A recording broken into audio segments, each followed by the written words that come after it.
இந்த உபவாசத்தோடு கூட நீங்கள் வரும்பொழுது ரெண்டு காரியங்களை, ஒன்று மாம்சமானபடி நீங்க உணவை பகிர்ந்து கொடுக்கின்ற காரியம், இன்னொன்று ஆவிக்குரியபடி ஆத்மாவுல வசனத்தை பகிர்ந்து கொடுக்கின்ற ஒரு காரியம். செய்ய வேண்டியது செய்யலைனாலும் நம்மளுக்கு நன்மை கஷ்டம்தான், செய்யாததை செஞ்சாலும் மாயமாலமான உபவாசமாய் மாறிவிடும். இந்த ரெண்டு வசனங்களிலேயுமே அதனுடைய முடிவில ஒரு அருமையான காரியத்தை கர்த்தர் வெளிப்படுத்துகின்றார். நீ இதை செஞ்சா நான் இதை செய்வேன். ஆபிரகாமுக்கு அப்படித்தான் சொன்னார், நீ இதை செய்யும் பொழுது உனக்காக நான் அதை செய்வேன். வாக்கு தத்தங்களை கொடுக்கின்றார்.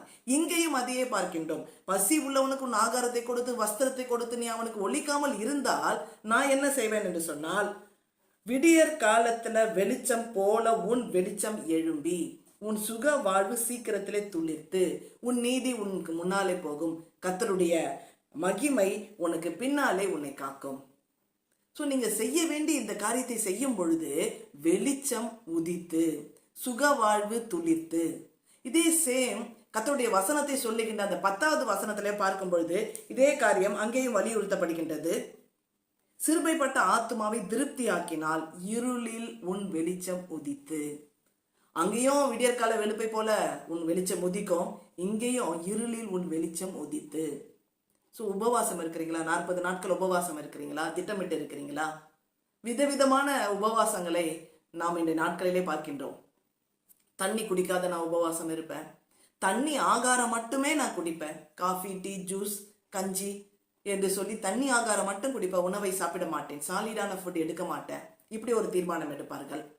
அநேகர் என்ன பண்ணுவாங்க, டேனியல் ஃபுட் போல கறி மீன் இதெல்லாம் இருக்காது, மற்றபடி நான் சாப்பிட்டுக் கொள்வேன், இது ஒரு வகையான உபவாசமா இருக்கிறார்கள். சிலர் என்ன பண்ணுவாங்க, டே டைம்ல சாப்பிடுவேன், நைட் டைம்ல சாப்பிட மாட்டேன், இப்படி உபவாசம் இருப்பார்கள். நீங்கள் எப்படிப்பட்டதான உபவாசத்தை உணர்த்தப்பட்டு நீங்கள் இருந்தாலும் சரி, இந்த ரெண்டு காரியத்தை செய்யும் பொழுது இருளில் உங்க வெளிச்சம் உதிக்கும், உங்க நீதி கர்த்தருக்கு முன்னால போகும், உங்களை அது காக்கும், உங்க விடியற்கால வெளிச்சத்தை போல உன் வெளிச்சம் எழும்பும், நீங்க கூப்பிடுவீங்க, கர்த்தர் மறு உத்தரவு கொடுப்பார். இந்த ரெண்டு காரியங்கள் தான். மாம்சமானவனுக்கு உன்ன ஒழிக்காமல் பசி உள்ளவனுக்கு நீங்கள் உணவை கொடுக்கிறதும், பசியுள்ள ஆத்மாவுக்கு உங்க வசனத்தை நீங்கள் கொடுக்கின்றதும். வசனத்தை நிறைய சொல்லுகிறவர்களாய் நாம் மாற வேண்டும். சுவிசேஷம் சொல்ல தெரியாது, யாராவது வசனத்தை நம்ம துக்கமா ஒருத்தர் வந்தா கூட அவங்களுக்கு வசனத்தை ஷேர் பண்ண தெரியாது. வாட்ஸ்அப் மூலியமா மற்ற மீடியாக்கள் மூலியமா ஒரு ஃபார்வர்ட் வசனத்தை திரும்பி நம்ம ஃபார்வர்ட் பண்ணிடுறோம். அவ்வளவுதான். வாயை திறந்து அதை சொல்லுவதற்கு அநேகருக்கு பழக்கம் இல்லாமலே இருக்கின்றோம். ஆனால் உங்க இருளில வெளிச்சம் உதிக்க வேண்டும் என்று சொன்னால் இந்த காரியத்தை கண்டிப்பாக நீங்க செய்ய வேண்டும்.